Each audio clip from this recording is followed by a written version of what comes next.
Welcome to our next panel session, and this, if you were in the other panel session, this one leads on very nicely from that, because the last question we had in the previous session I was chairing was about trust.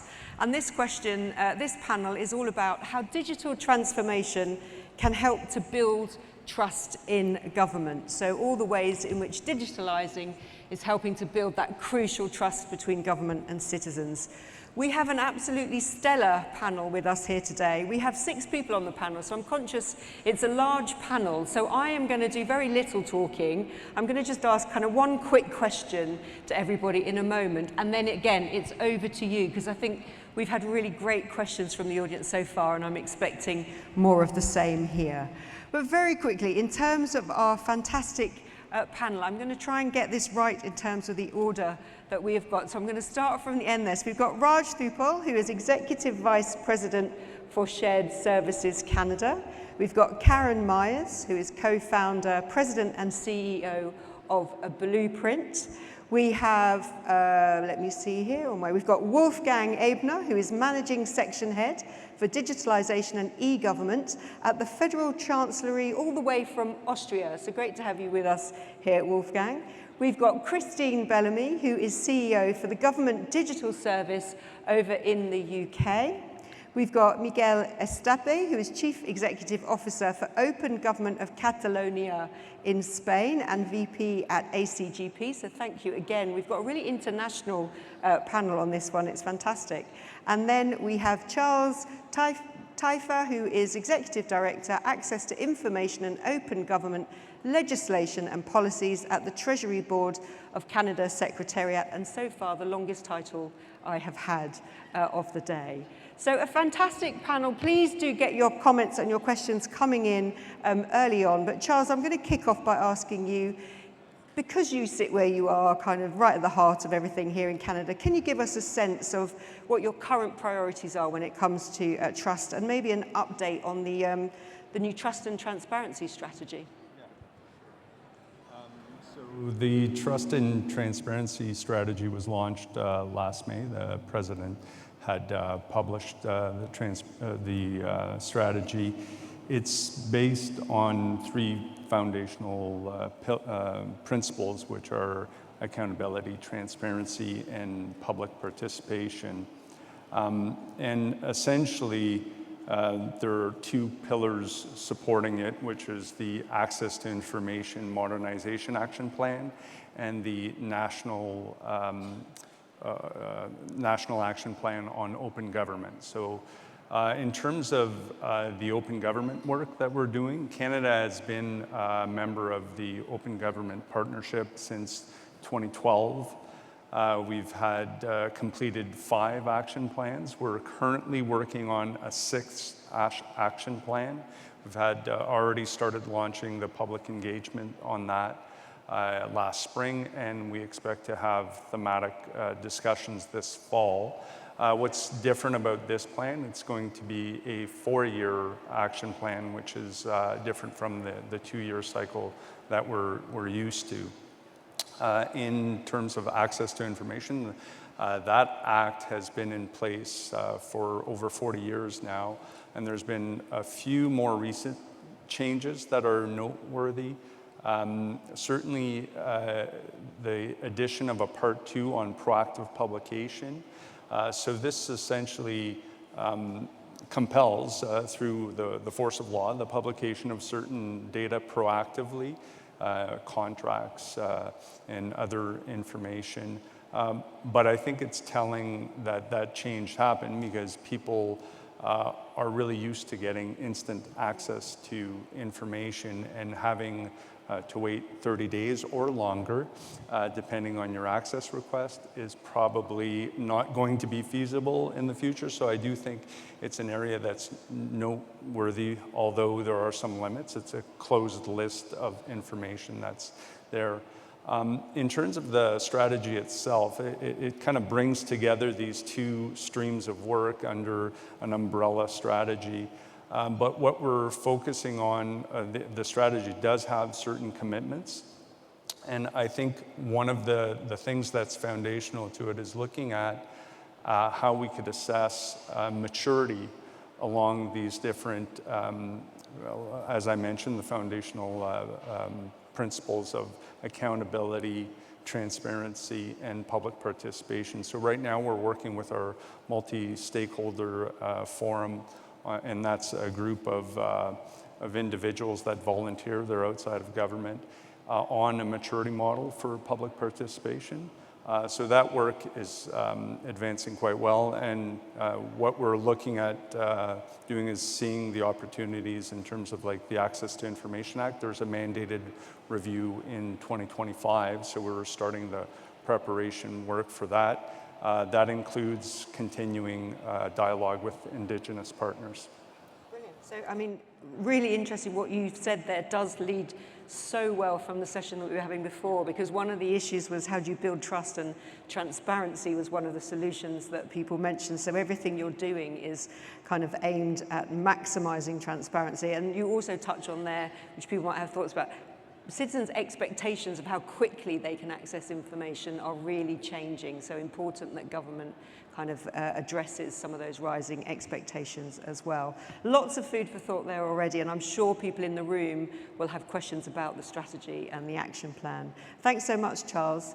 Now, when it comes to Michael and Chris and Wolfgang, I'm going to ask you all a very similar question, really, which is, from your national perspectives, what are the priorities that you're working on when it comes to building trust? Where do you think it's going well, and where are some of the challenges? Michael, I'll start with you.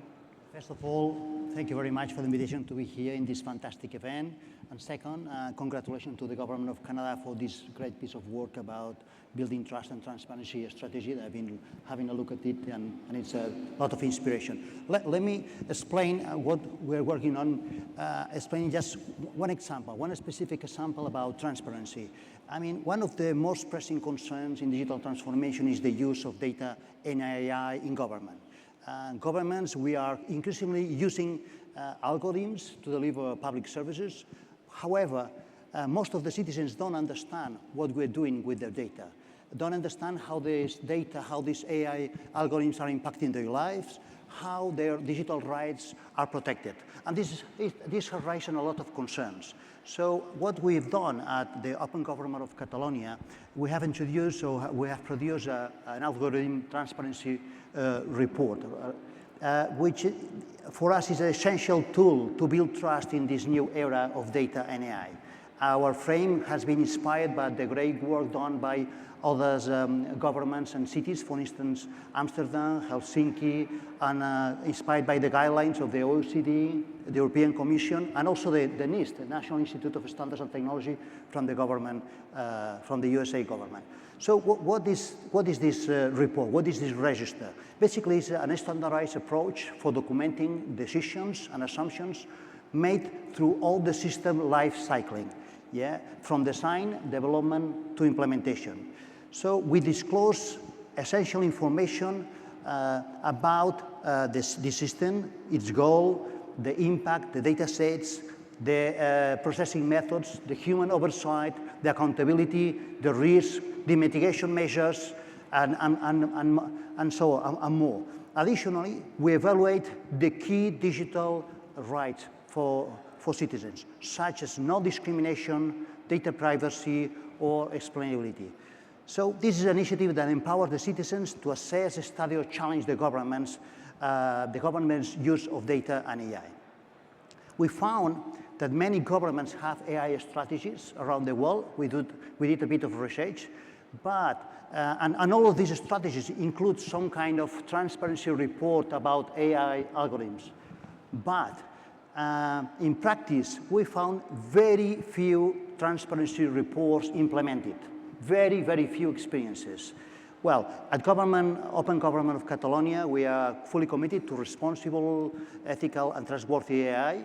So what we have decided is that we're going to produce this report for all the advanced data analytics and AI algorithms that we produce, for all of them. As you may know, we have already approved an AI Act in Europe. This act mandates to produce all these transparency reports only for the high-risk algorithms. We have decided to do for all because we see all these concerns from the citizens. We have already produced 3 of these transparency reports, and we are working in 3 more. For instance, in the areas of chatbots for citizen support, in the area of automated social benefits services, or, for instance, in the area of facial recognition for getting a digital identity from government. Thank you. I mean, I would say it's quite a brave move if you're doing this on everything, and it'd be interesting to know, maybe the audience might like to know whether some of those reports that you've put out have shown there have been issues, maybe, and there have been some kind of concerns around some of the algorithms that have been used and what you've done with that information. But it's really interesting, again, it goes back to what you're saying, is to meet the concerns of the citizen, the more transparent you are, you're finding that's a very helpful approach to take. So really interesting, thank you. Christine, you were nodding there. Similar things going on in the UK? I need to pinch that work, actually. That is just fantastic work. We can definitely learn from you. Yeah, in the UK, I think there's a couple of things I'd like to sort of just lean into. Government digital service is 14 years old, and we like to think that we've really cracked the trust issue. For the last 2 years, we've done polling with all of the UK citizens to see what they think about their trust in government services. The good news, the trust in the digital services is higher than the trust in government, so that's a start. But what we have seen quite significantly is there is a decline of about 5 or 6 percentage points, but significantly when it comes to young users, and also when we think about socio-economic groups who use government services a lot. So we know we've got a problem when it comes to trust. So although we may say our job is done, it turns out it really isn't. Now the trouble is, if we don't get trust right with digital services, we've told everybody to move to digital services for the past 14 years. So we absolutely need to tackle it, and we need to tackle it now. So the work that we've been doing in the UK is we've done a full brand review of the services that citizens interact with. And pleasingly, one of our biggest services, gov.uk, performs incredibly well as far as a trusted brand's concerned. So what we've done over the last 2 years is really double down on that brand, and our strategy is to find users where they are, not just in their website or with their app, but also to think of them wherever they might be. So if you come to our services at any time of day, or you're trying to get what you need from government, you should be able to see that brand at point of need and be able to interact with it. So what does that mean in reality? It means this year, when we went through a general election, when we started to think about how we wanted young users to vote for the government and to have a voice in such a big, important moment for the nation, gov.uk brand really cut through. And what it was able to do fantastically was really shine at the place where people were. So as an example, if you went to Spotify on a Saturday morning, you have interacted with the gov.uk brand, and it would help you learn where you could vote. And quite quickly, you could register to vote. Within 2 minutes, you could register to vote. So the extension of that brand has made a massive difference to our interaction with that user group. And already we can see that just through that one example, we can see through our data that the trust in the brand is starting to improve. And so going into this year, our strategy is to make sure that we have a very strong brand association with brands they trust, which are neutral. We invest in them. We protect them so that when we get bad actors trying to pretend that they're gov.uk, we make sure we are set to be able to turn them away. And we're able to then use this brand on all media, whether that be social channels, whether that be right the way through to the websites that we run and operate. And fundamentally, we can already see that these groups that were starting to sort of falter when it came to their trust in government services, they're starting to see it as a place where they can actually get what they need from the state. But our work isn't done, we've got more to do. And I think what's quite unusual, if you'd asked GDS 2 years ago, would they be talking about a brand strategy? Would they be talking about finding people where they were?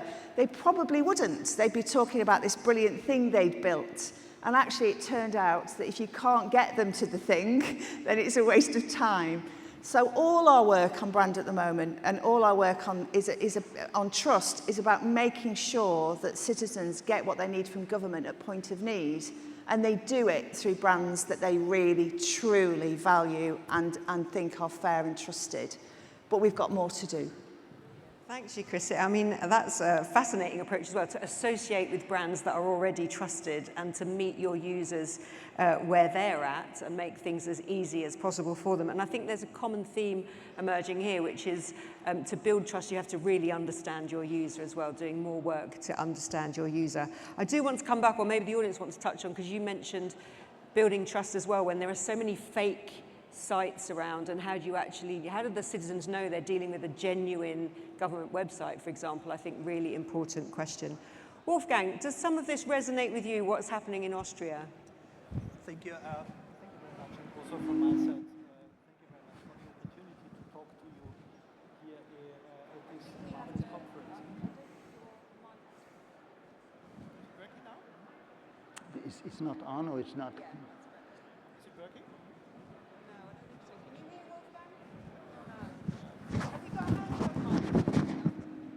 Yeah.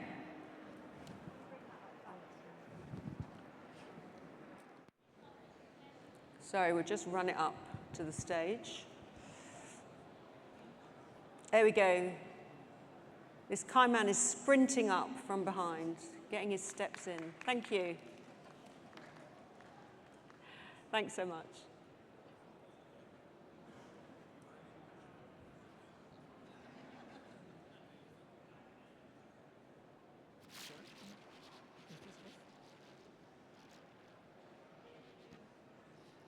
So, can you hear me now? Yeah, yes. Very good.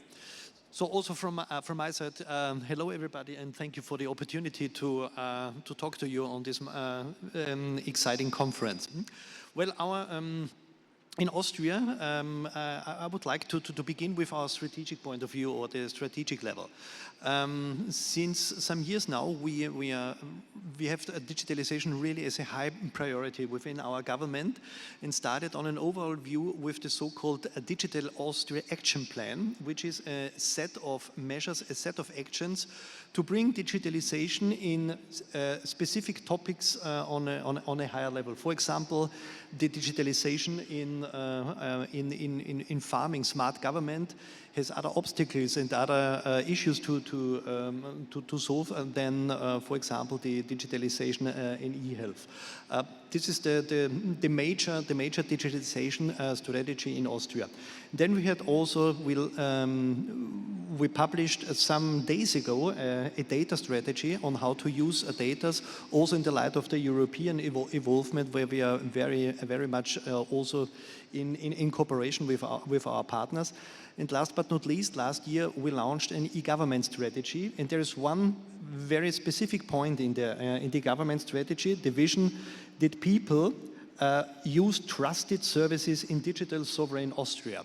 And this is one of the major issues to bring in the user-centric approach within our services. We have services for years now in place, but the usage of the services is or was oriented in the last years on the, as you know, Austria has a long history, and therefore also the rules of procedure, they are going back to the Empress Maria Theresia, and that's not the way on how digital services, digital procedures are used, and that's why we have a high priority to bring in the user-centric approach to our service, to come really to the method and the way of working, the way of usage on how people are using our digital services.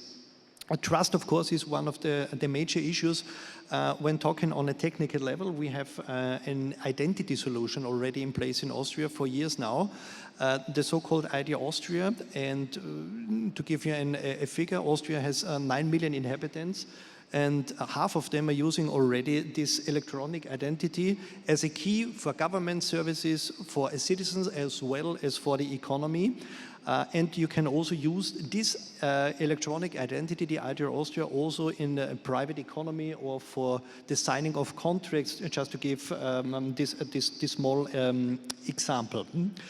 We also implemented several services that are used, for example, on the one side for the citizens, as one of the major systems is the Digital Authority, Digitales Amt in Austria, which is the key for several services and also the basis for a platform that we call electronic identities. We have an electronic driving license already in place, an electronic vehicle registration license, as well as an electronic identity, all based on this platform, can be used via smartphones and secured via this ID Austria. We launched the first, the driving license 1.5 years ago, and at the moment we have more than 1.5 million of electronic identity cards published via the smartphones. From the economic point of view, or of the economies for the companies, we have the so-called the business service portal, which is the key also, or the portal and the entrance for several services for businessmen in Austria. And of course, as I already said in the beginning, the trust and also the transparency is key for all of our services. For example, the citizen has always the possibility to look on a data cockpit where he finds every information where the personal information of a person has been used in the last months or years. You were going, so what you said, the traditional approaches need to be rethought in Austria because you've got sort of processes and approaches and culture that goes back to a time which doesn't really match the digital world in which we're in. So first that has to be addressed, and then doing much of what's happening across Europe, as Mikhail was saying as well, in terms of your digital strategy, but in particular you've gone further already on the digital ID in Austria, and with that you're able to build these services that are great for the citizen, that they're being able to get things online through their mobile very quickly.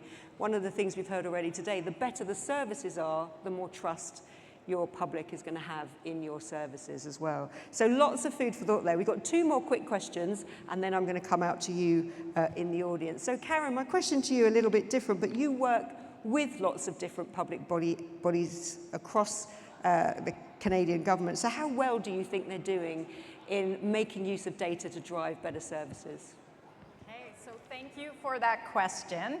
I'm going to take us in a bit of a different direction and really talk about data and also evidence, and really talk about how they can be used to build trust. So data and evidence, they're not just technical tools. I think if used well, they can really be keys to building trust. And by that I mean trust that we're actually making decisions based on solid facts, trust that we're actually tracking outcomes so that we know what works, what doesn't work, and trust that we're actually using data to drive insights so that we can make the changes we need to make to get better outcomes for people in Canada. So if you really think about it, data and evidence are like superpowers. But the kicker is that they're ones that are really, we barely tap into. And so this means as a society that we're taking something that is one of our most powerful tools, but really chronically underusing it. And I think what underlies this is not so much a question of whether we have the right data, because in fact in Canada we've actually made tremendous progress in terms of data availability. It's much, much more about better using it and ensuring that it's fully integrated into the policy-making cycle. So I want to just briefly share an example with you, something that my organization is working on. We work with decision makers across the country to help them use data to make better policies, programs, and services. One thing we're doing right now is working with ESDC, Statistics Canada, and workforce development organizations across the country, and we're really trying to crack the code around what works to help people find and keep jobs in a changing labor market. And we're working with a set of organizations now to help them use their data to strengthen their programs, to measure their impact. And what's really exciting about this work is that we've partnered with Statistics Canada to use Canadian tax data so that we can actually track long-term outcomes. And why this is a game changer is by leveraging our existing data holdings. This is an extraordinarily efficient way to learn what works for whom and under what conditions, and do so in a dynamic environment. And when you think about it, the potential of this is huge. It's not just about one individual program and making it better, but by using existing data holdings, we can actually be thinking about like whole sets of programs and thinking about how we can make sure they're interacting together to be a coherent whole so that we have systems that are robust, that really do what we need them to do and achieve outcomes for people in Canada. And I think this is one of the most powerful ways that we can be building trust, and something that I think we just don't do enough and we need to get much better at doing. And so a good reminder, the importance of evaluating how well a policy is working, how well a service is working, and really getting the insights from the data to then make sure that users are finding that service helpful, and that in itself is going to drive up trust in government. Thank you so much. And then last but by no means least, Raj, I'm going to come to you quickly before I go over to the audience. So from a shared service perspective, what would you say are your priorities when it comes to building trust? Thank you. Thank you, everyone. Very happy to be here. Like many of you know, from Shared Services Canada, we provide back-end infrastructure services to all the departments, connectivity, hosting services, digital services, and cybersecurity. I think for us, we have come a long way since the creation in 2011. We don't provide services directly to citizens, but we enable all the departments who are providing services to citizens. And for us, it's building the trust with the departments so that we can provide them open, accessible, and trustworthy computing and net connectivity so that they can in turn build the applications and services to provide services to the citizens. I think for us, we have three buckets of priorities. The first one is improving our operations so that we can deliver those services in a predictable fashion to departments with less and less of the bureaucratic processes. So wherever we can, elimination of certain steps, automating, and then making it more accessible for the departments to leverage our services.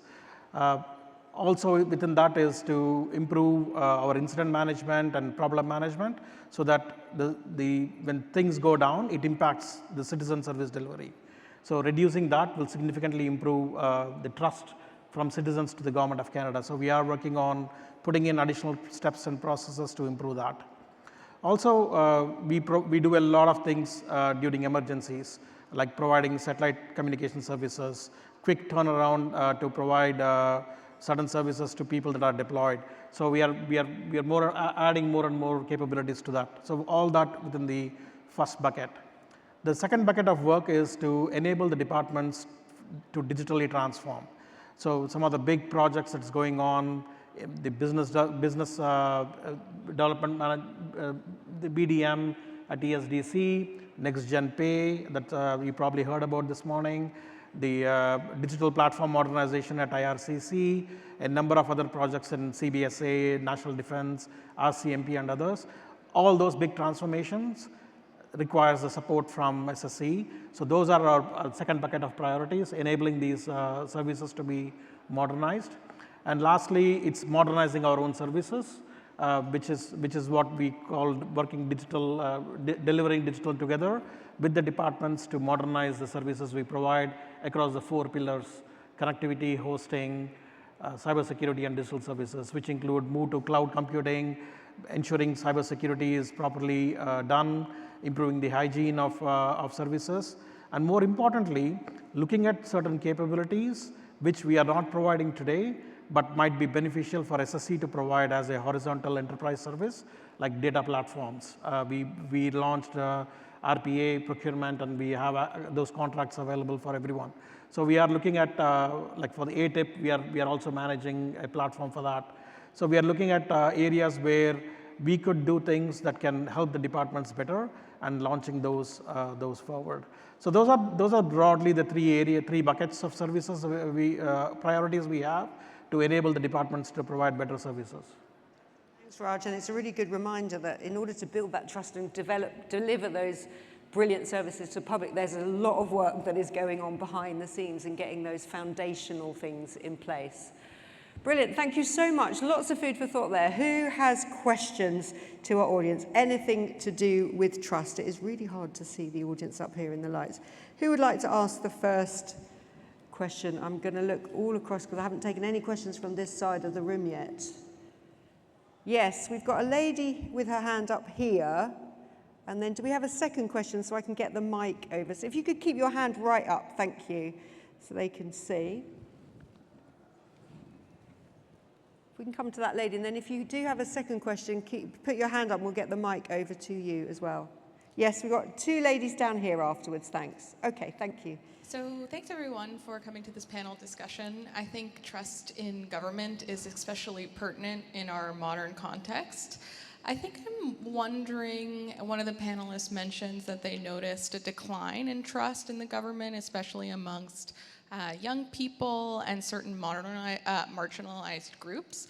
So as much as it's important to talk about digital services regaining trust, I'm curious from your perspectives what you think the reason for the declining trust is and how we can move forward in a way where we're addressing those reasons for declining trust in government and government services. Thank you. Great question to kick off with. So what's the reason? Chris, I think you mentioned this. I'll come back to you first. I think it's a fantastic question. I think, first of all, it's helpful if you can make sure that there is distance between the government and government digital services. Now, because we've talked about being able to measure things, if you can do that, it's just easier to see what the root of the problem is. What's happening in the UK is it's actually a number of things, but just to break down a couple of the main reasons of what's happening. We are actually using services, take the young example, we're actually providing services in places they don't go, right? So if you're aged anywhere between 18 and 25 and your first interaction with government, and everything happens to you when you're 18 in our country, probably similar here, you find that you just don't even know where to start. And then when you get there, you find that it's just so much more difficult than it needed to be. And all the data points that tell us as well that it feels a bit like that it's an authoritative relationship with the state. What you then see is that they don't use websites anymore. Who knew? And they're actually having all their interactions in different places. So they will go to something like TikTok and decide what to do next if they need to drive a car or if they need to learn how to vote, before they start to think about traditional methodology. And that's a worry. So all the data is saying that it's sort of a change that's happened anyway. And then on top of that, there's the interaction that fundamentally they think that digital services in government aren't up to scratch because their expectations have grown. Actually, all of that's solvable. So what's great news is that is solvable. Find them where they are. The key then, and I think the thing we've missed at our peril, is we've forgotten that then you have to have a relationship with that individual that feels safe, because trust is all about safety. So it has to be in the right language, it has to be the right content, and fundamentally, this is where we're missing a trick, it needs to feel personal to them. And we haven't cracked that yet.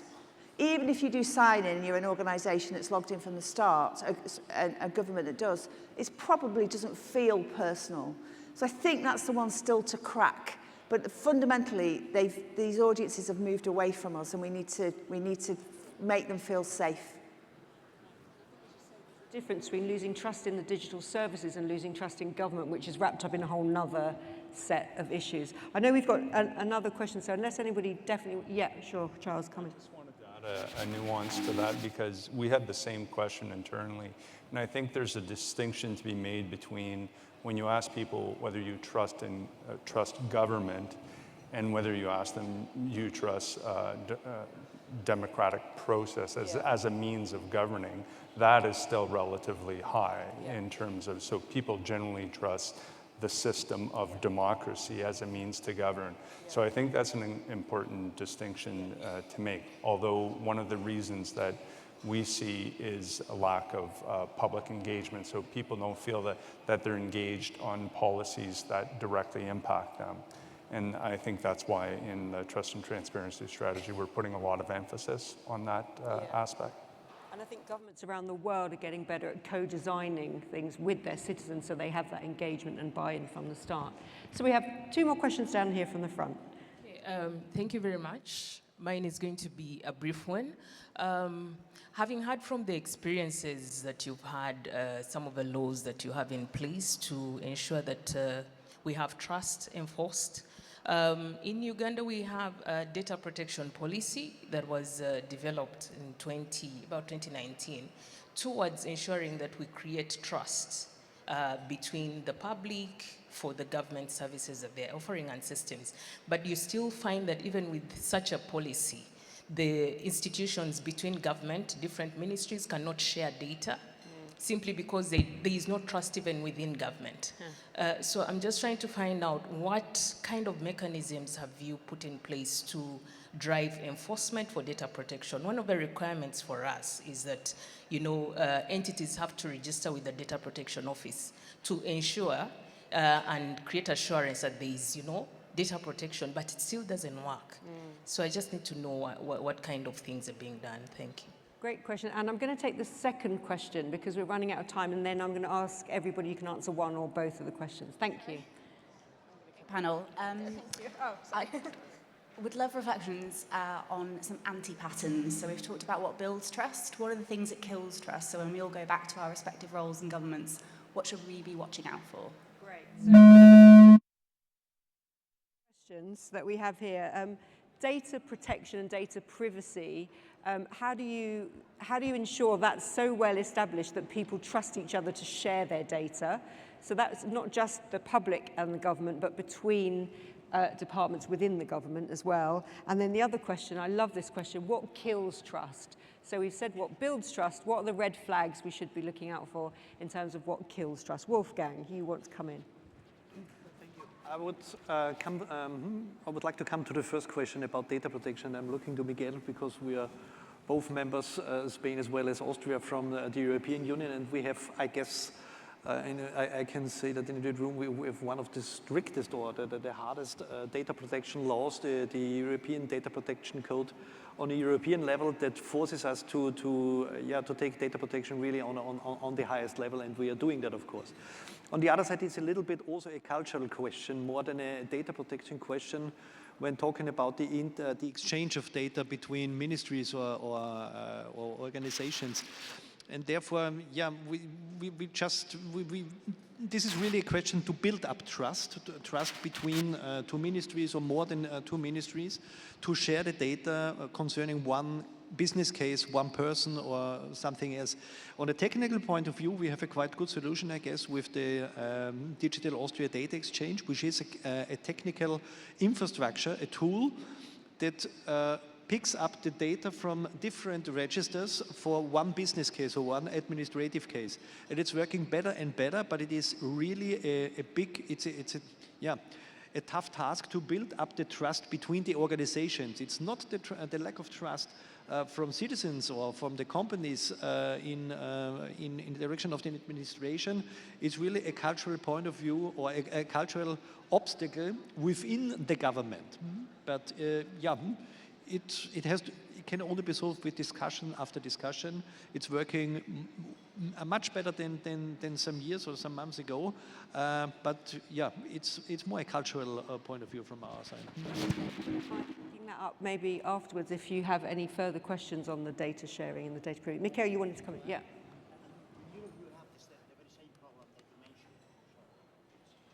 I think it's coming on. Yeah. Not working now. We have the backup. Yeah. Thank you. Yeah, in Europe we have the very same problem that you mentioned. I mean, we have, as you know, the GDPR regulation, the General Data Protection Regulation, which is a great regulation for protecting the individual rights, but not for data sharing. For data sharing is horrible. For data sharing for the common good, even the best common good use case, it's terrible. So in Europe, it was approved the Data Governance Act to solve that, and it didn't do it. It's been, from my point of view, it's very, very short. So we have the same issue that you mentioned. We are creating in Europe something that is called data spaces to data sharing between governments and companies. But as you say, it's extremely hard. So that's something that we have to think about, because we haven't found the right solution. And I believe that the big issue, it's because the lobbies of the big companies, that they are not, pushing not to promote the data sharing. Because the thing is that the most important thing we have to recognize that there is a lot of data with public value that it's in the private sector. A lot of that. Yeah? In health, in mobility, in tourism, in many areas. So that's something that I think we need a bit more of regulation, need more strong regulation in that area. We've got 1 minute left, and we've got 4 people to get in for their final thoughts on either of the questions, but I'm sure you'll be around if people want to catch you afterwards and ask you further thoughts. And I'm also conscious we're the last thing before you and lunch as well, so I don't want to run too late. But Karen, your thoughts maybe on the things that kill trust? Have you got any thoughts on that? I think one thing that kills trust is when we collect all of this data, right? We collect data from citizens in so many different ways, and when we don't use this data, right? So we've talked about the people have to give their data over and over and over again, but what we haven't talked about is when we collect all this data and we don't actually put it to work to solve not just how to get people a driver's license, but how we can solve things like the affordability crisis, the housing crisis. So we actually need to show that we can use data for problem solving. So for me, it's like really about, let's actually put this data to work. Either of these. In Canada, we have legal frameworks that are based on accountability, transparency, and public engagement. The Privacy Act, which protects federal collected data. It also has a transparency mechanism which provides an index of all the personal information, banks, they call them, that are gathered. Same thing with the Access to Information Act. It provides information on who holds data in order to enable that participation or use or exercise of that right. So those 3 elements, we see them coming back in data protection laws or information laws generally. In terms of the things that kill trust, I would strongly agree with even on public engagement, not having a feedback loop. As soon as somebody takes the time to provide their views on a policy issue and then kind of gets cut off from that process, that is very discouraging in terms of public participation, and that's where that sentiment that they don't feel that they have an influence in the process or don't have an understanding of how their feedback was ultimately considered, or if it was even considered. So I think those are important aspects that certainly need to be considered. So we are officially out of time, but Raj and then Chris, your final 10-second thoughts on these questions. Charles covered it quite well. Sometimes even within a department, we can't share data between programs. I mean, because of specific legislation as well. I think to get over some of those, we need to look at legislation, but also between departments. How are the productions done consistently within the departments? I think that's another challenge that we need to look at. To you. Absolutely, is making sure that it works when you get there, because then fear sets in and you've lost them. So it's very important that the point of contact, the user comes, they do their work, and they leave as quickly as possible.